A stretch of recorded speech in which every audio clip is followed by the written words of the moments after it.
Isang malungkot na balita nga ang siyang pinag-uusapan ngayon sa social media. Ito nga ay matapos ipaalam ng pamilya at mga kaibigan ng batikang news anchor na si Mike Enriquez na ngayong araw nga ay namaalam na ito. Malungkot pong ibinabalita ng GMA Network ang pagpanaw ng aming minamahal na kapuso at kaibigan, si Mike Enriquez.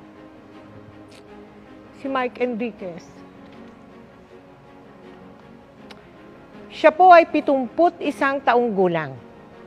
Si Mike po ay halos 2 dekada nating nakasama gabi-gabi dito sa 24 oras.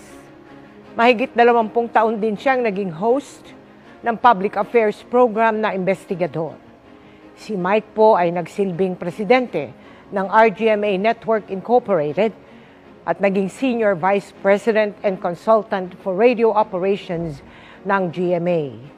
Siya rin po ang host ng Super Balita sa umaga at saksi sa Double B, sa Super Radio DZBB. Mahigit 50 taon ng buong pusong naglilingkod sa mga manonood at tagapakinig si Mike na nagsimula sa industriya noong 1969 at naging bahagi ng GMA Network noong 1995. Nagluluksa po ang Board of Directors, Management at Empleyado ng GMA Network Incorporated sa pagpanaw ni Mike. Ayon sa GMA Network, ang kanyang dedikasyon sa industriya ay magsisilbing inspirasyon sa lahat.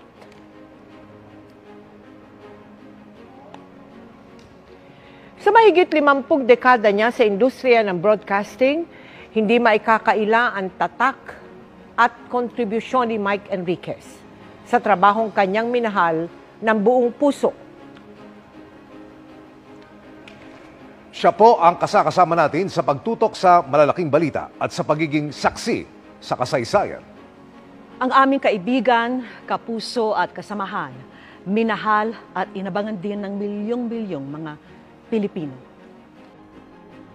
Samantala po, pumanaw na ang veteranong TV at radio broadcaster na si Mike Enriquez sa edad na 71 taong gulang.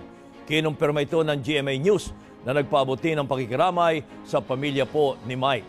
Si Mike Enriquez ay naging anchor at host ng 24 Oras at investigador.